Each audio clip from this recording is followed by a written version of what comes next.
Buongiorno. Welcome to this webinar for Hackett Publishing's newly released book, Juntos, Italian for Speakers of English and Spanish. My name is Clorinda Donato, and I am one of the four authors of this book, together with Cedric Joseph Oliva, Manuel Romero, and Daniela Zapador Guerra. Today, it is my distinct pleasure to present to you Juntos, Italian for Speakers of English and Spanish, the first textbook that uses the languages students know, English and Spanish, to teach them Italian.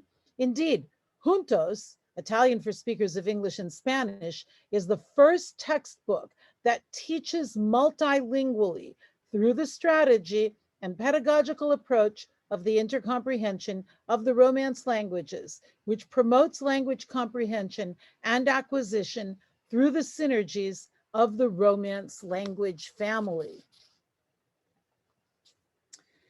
Now, before we begin to take a look at Juntos and how it promotes acquisition of Italian through language networking and metacognition, let's reflect for a moment on the burgeoning multilingual turn in all aspects of our lives, not the least of which is popular culture. And in fact, this is why we want people to experience multilingual teaching and multilingual learning, because this is much closer to the way in which languages that coexist are being taught and spoken by many of our students.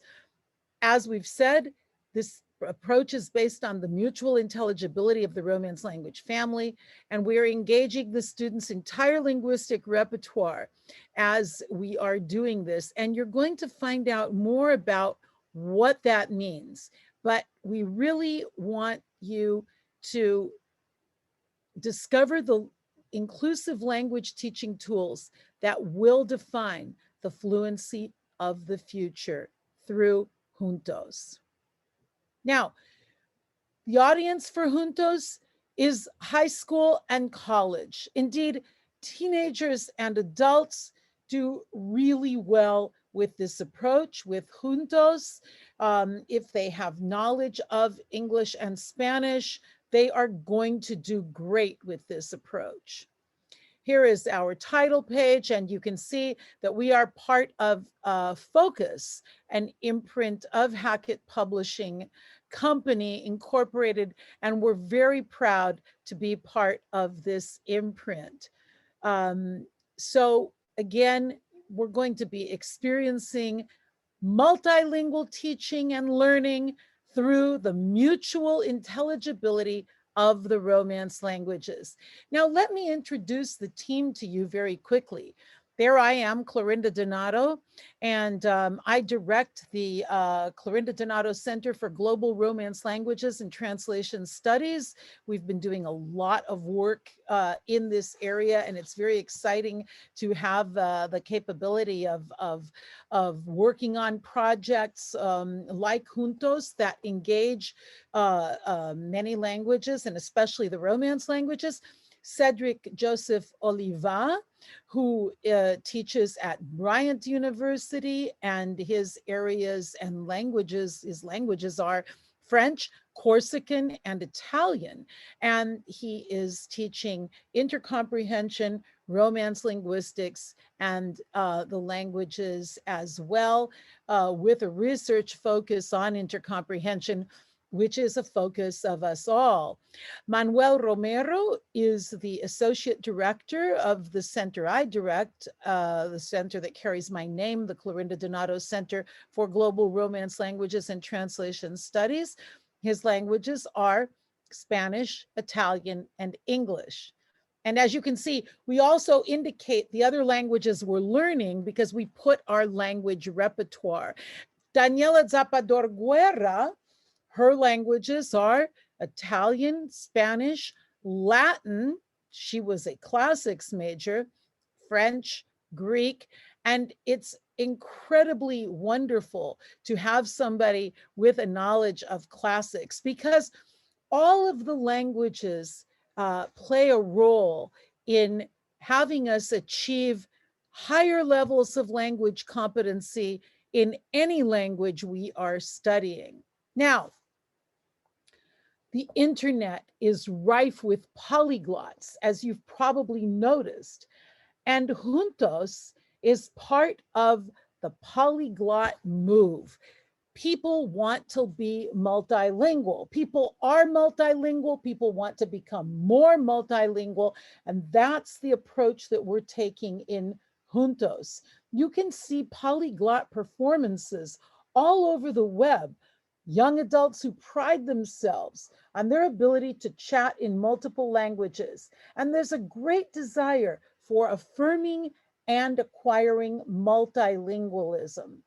And these students are a testimony, these polyglots and our own students, of the revolution going on linguistically on the street, and now we've brought it into the classroom. In fact, multilingualism and plurilingualism have become so commonplace that they have had a growing impact on the field of social linguistics, which increasingly focuses on bilingual and multilingual language behavior, displacing the assumption that speakers are monolingual. To this end, the Common European Framework of Reference for Languages, these are the guidelines to describe achievements in actful standards. We know them, but in the framework for the European framework, it goes from A1 to C2, C2 being what would be the equivalent in actful standards of distinguished, right? But again, and here I love this particular slide where you see the languages we're working with: hola, ciao, hello, bonjour, again, the multiplicity of languages. And one of the things that's also very interesting is that you can now also test students' multilingual abilities within the European framework. And I think that we don't have time to talk about it now, but I think it goes to show you the extent to which multilingualism is valued, to the extent that there's an interest in being able to quantify it, chart it, and track it. Now, I love this warning. May start talking about languages. What's great about this is that it perfectly reflects what happens when you start to think metalinguistically, when you start to think about how languages are working as a whole, as an interconnected entity. And one of the things that we promote in multilingual teaching is talking about languages, not only speaking languages, but thinking about how those languages are interrelated. And so the next warning: may start speaking multiple languages. Well, in the Juntos classroom, you will be speaking multiple languages, and it will be exciting. Now, one of the things that's really interesting and validates much of what I've been saying here is the rise in journals about multilingualism. And here we see Multilingual Matters, which promotes the simultaneous learning of languages as the new frontier of language acquisition. So this isn't just us saying it. This is Multilingual Matters, which publishes a number of journals on multilingualism, bilingualism, and multicultural education, as well as language learning among migrants. Migrant populations are populations that are multilingual. They're moving, right? They're moving through the world. They're acquiring other languages. They're taking the languages with them. So Multilingual Matters is interesting, as is translation and translanguaging in multilingual contexts. And this is another journal, again, that promotes many of the pedagogies and ideas about language that are the bedrock of the Juntos approach. And we are going to look more carefully at some of those now. Now, one of the most important of these is translanguaging. This is one of the skills, because it's a skill that we promote. And before we go into looking at what translanguaging is, and you can probably imagine it means moving between languages, a person who translanguages is linguistically competent. Let's never forget that. Thinking has changed a great deal about this over time, but we know that the person who translanguages is competent in the languages that they are translanguaging from and into. So we take Ophelia Garcia's definition here. She refers to translanguaging as, quote, the deployment of a speaker's full linguistic repertoire without regard for watchful adherence to the socially and politically defined boundaries of named and usually national and state languages.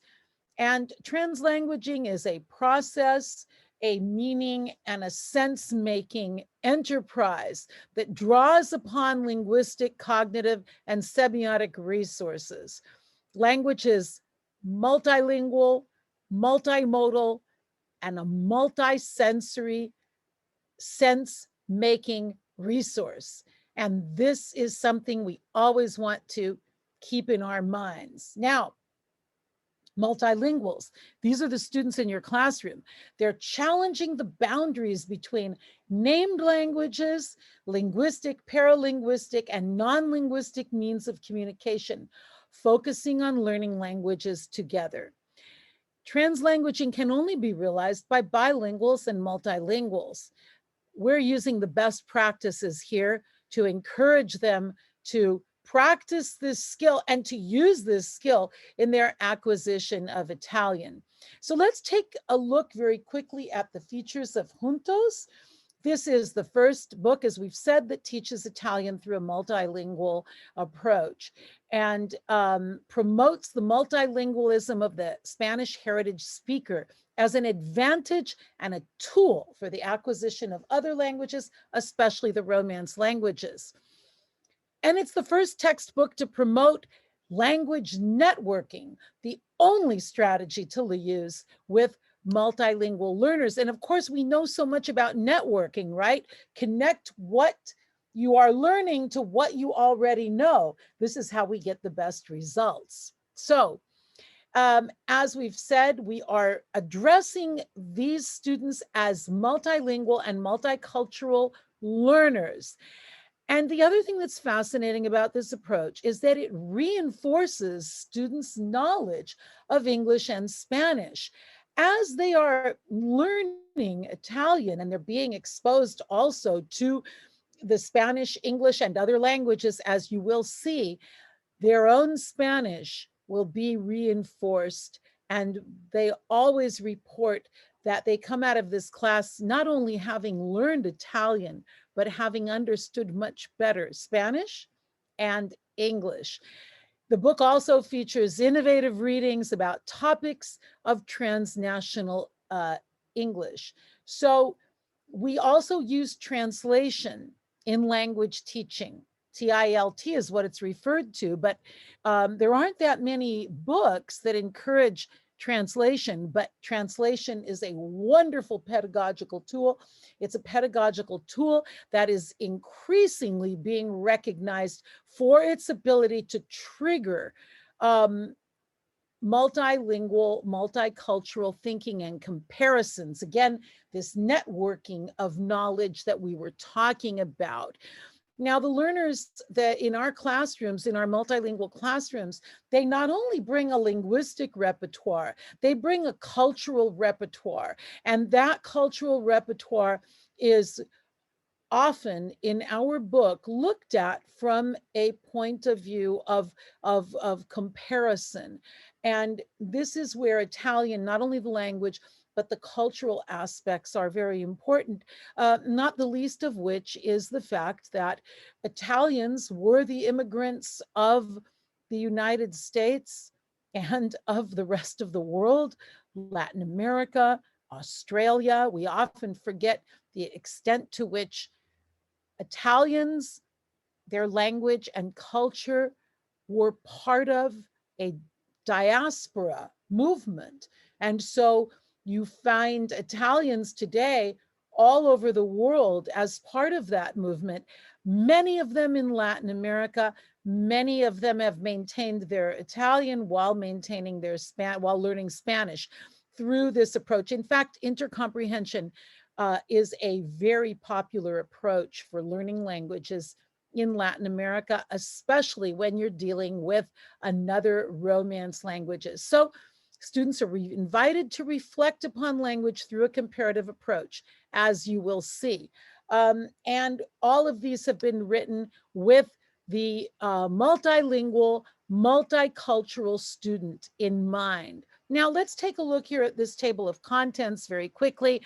In the table of contents, we have all of the topics that you want to have in an Italian textbook, but you're going to see very quickly how these topics are addressed very differently. So let's take a look here at the sequence and content of Juntos. Each lesson is divided into 6, or in some instances, 7 sections: intercomprehension, intergrammar, in Italiano, interculture, languages in transit with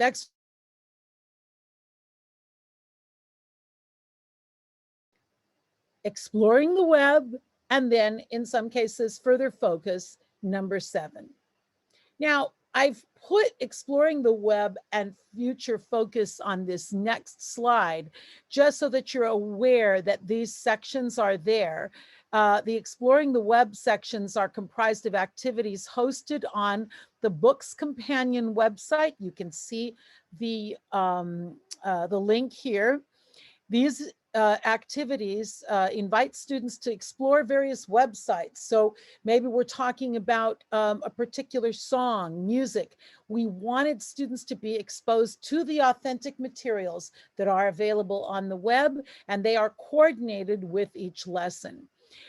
Then at times we have a further focus section that allows students to delve into some finer grammar points in select chapters.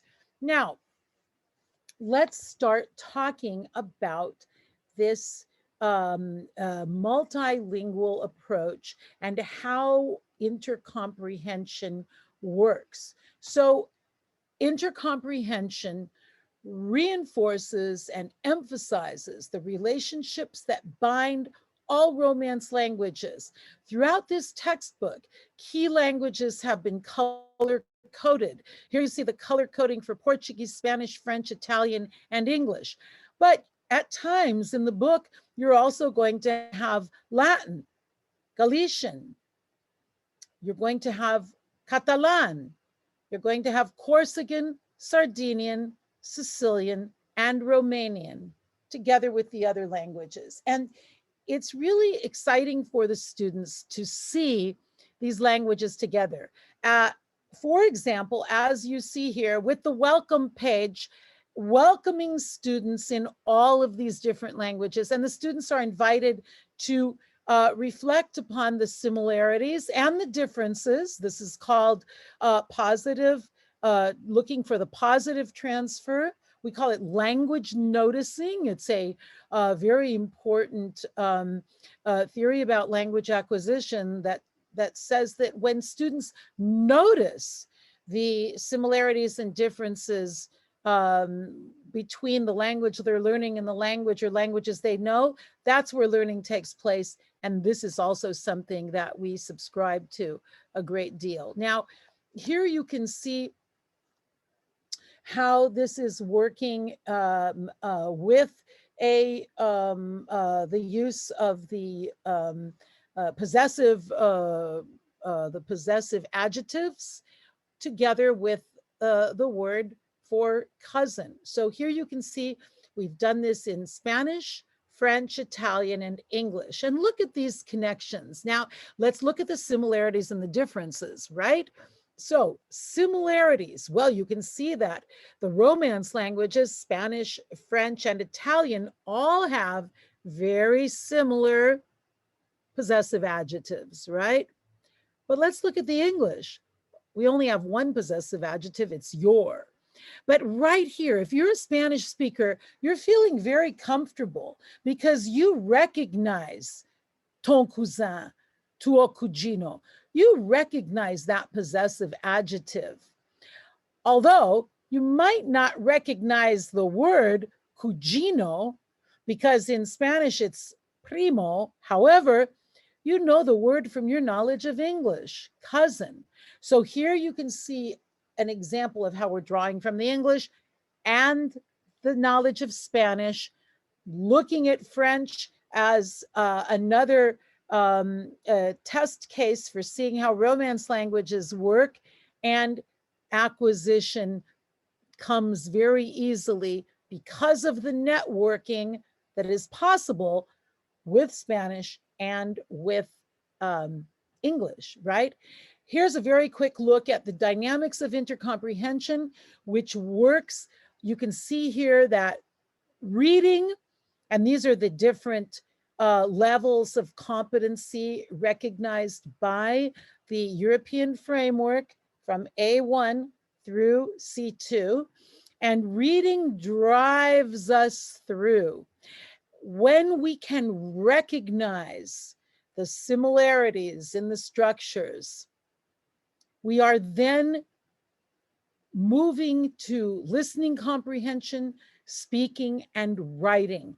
All of this recognition happening on the reading line and the recognizing of these similarities or differences in the structures drives the rest of the acquisition.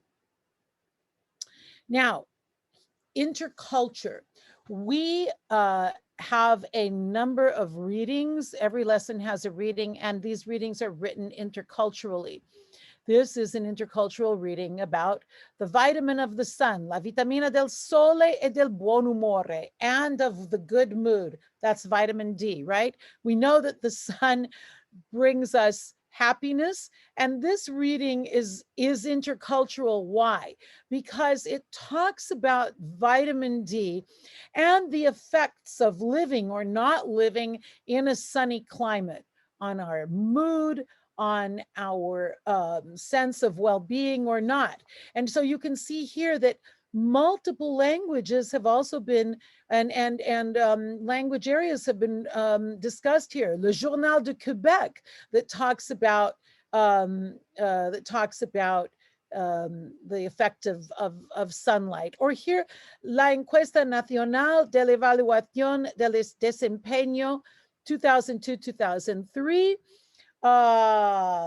which indicates what is going on in Mexico with the exposure or not to sunlight.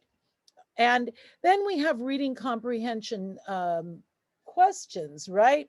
That ask, to whom does vitamin D, whom does it help? There's a discussion about serotonin.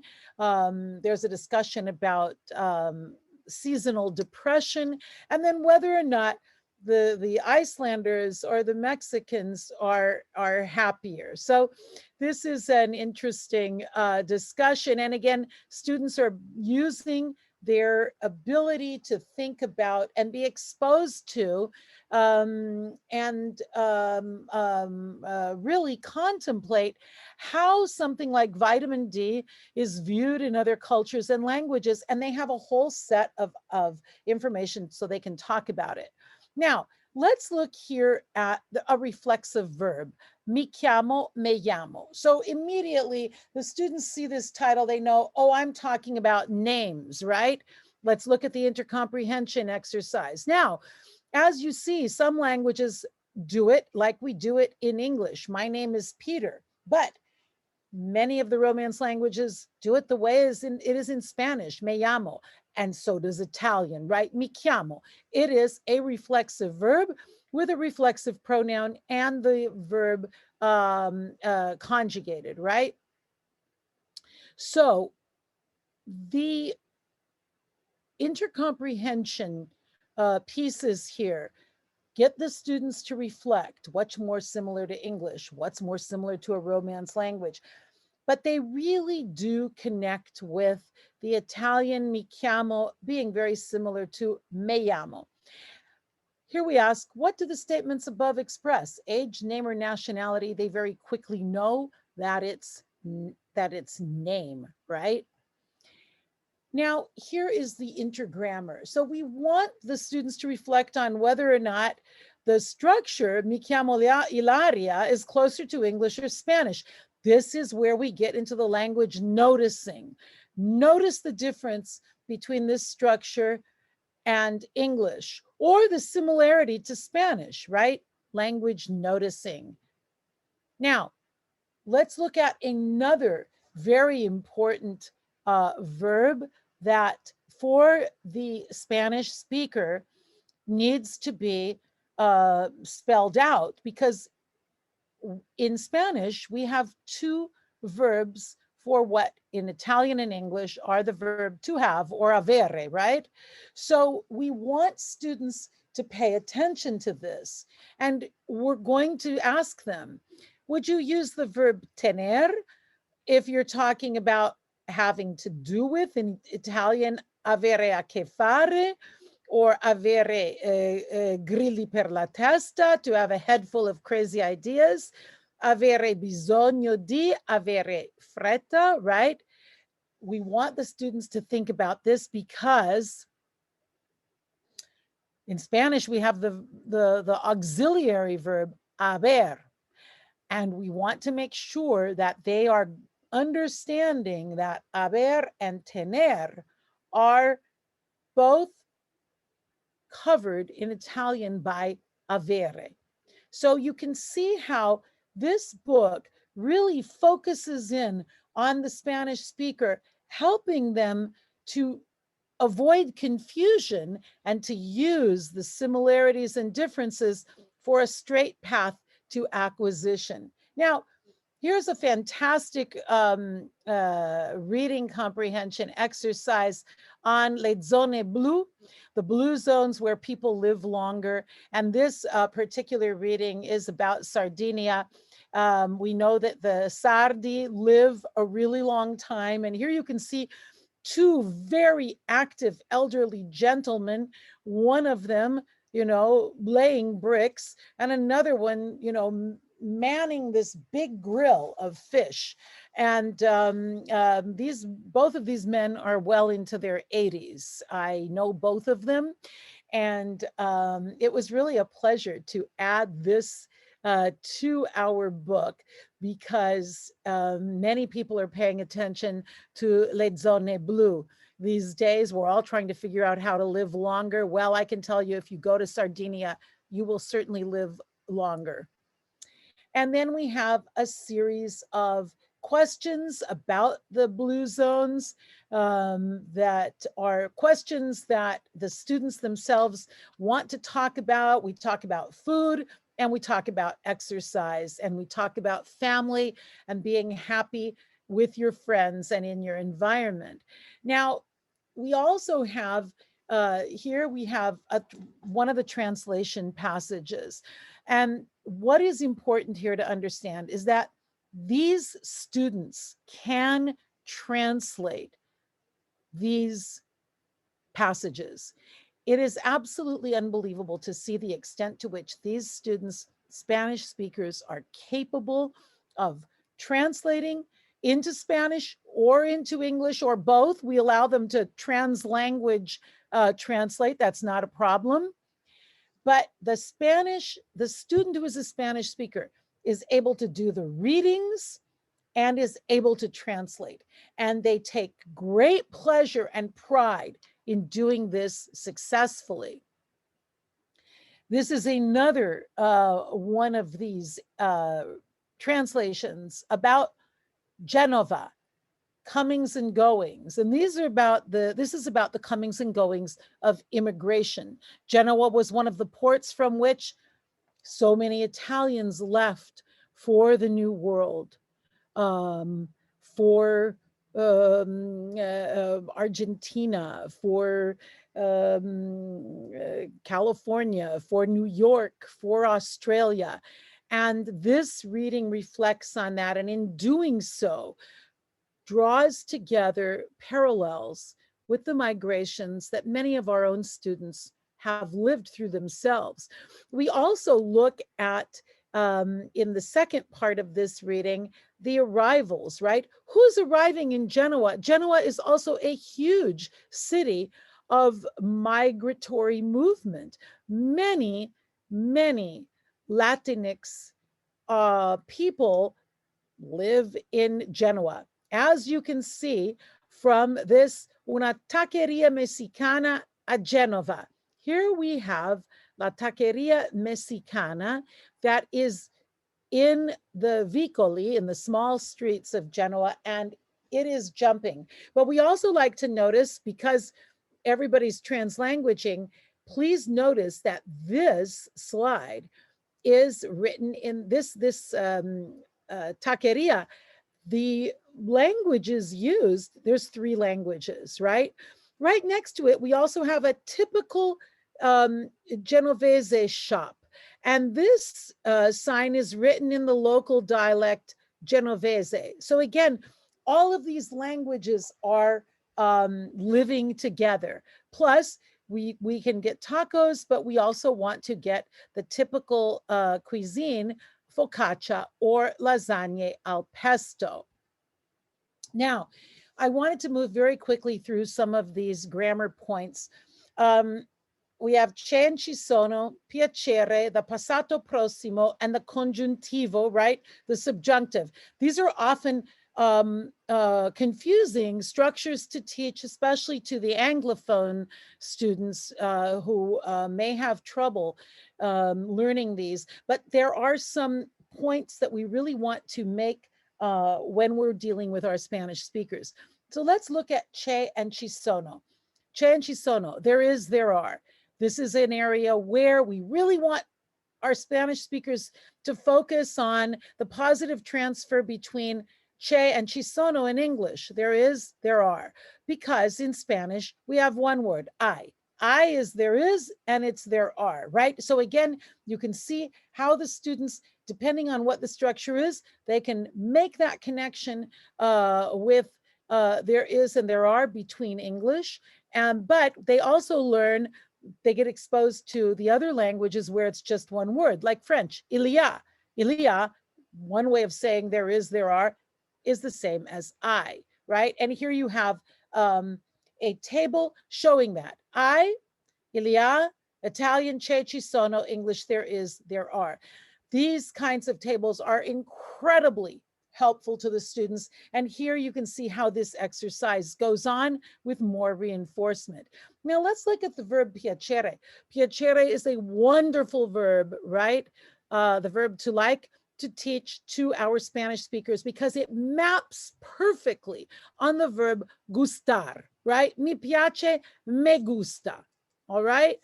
I won't go into any more of this here, but you can see how a verb like piacere and a verb like gustar, when you can show the students how they map onto each other, how quickly the acquisition is taking place. And here again, we're looking at the intergrammar, mi piace, me gusta, mi piacciono, me gustan.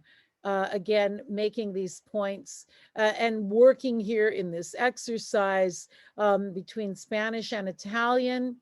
Again, a great deal of reinforcement here, and the students are thrilled because they're speaking Italian when they're doing this, right? Here we have another look at this with the indirect object pronouns and how to use them, and where there is similarity and difference, right? Using the indirect object pronouns, and how in Italian you can only use one at a time, but in Spanish you can reinforce that, right? with anime. You can't do that in Italian, but that's all explained here. So let's move on here to the passato prossimo. We spent a great deal of time talking about the passato prossimo, right? The present perfect, el presente perfecto compuesto in Spanish, because depending on which Spanish speaking country you're from, the use of these verbs is going to be different. So you might use the preterito, or depending on the country you're from, you might use el presente perfecto compuesto, the present perfect, as opposed to the simple past. And we really go through this because we want the students to be aware of the fact that in Italian, we're going to be using the il passato prossimo, but it has these different equivalencies. And it's very important to make this distinction because this can be a sticking point for Spanish speakers learning Italian, but all of the Spanish speakers are also aware of the fact that they need to often adapt their own use of Spanish depending on what country they're in when they're using these verbs. Now, I also wanted to look very quickly here at the subjunctive. Teaching the subjunctive to the Spanish speakers is a pleasure. It's another case of almost perfect mapping onto the Spanish subjunctive. The students have no trouble learning the Italian subjunctive because the subjunctive is alive and well in Spanish as it is in Italian. But again, this will all be called to their attention. The similarities are great, and our students in the multilingual classroom are quickly speaking with complex structures like these. Here you have the whole table, more here on these imperfect and the pluperfect subjunctive in Spanish and Italian. Now, we've almost come to the end of our webinar, but I did want to highlight for you that we have a set of 5 to 9 minute videos to accompany Juntos with advice on how to teach multilingually, done by Dr. Simona Montanari from our sister campus, California State University, Los Angeles.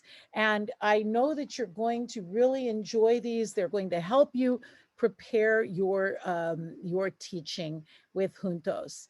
And so now it's time for the Q&A, and I hope that you will give me a lot of questions in the chat, but please feel free also to write to me anytime. There's my email address.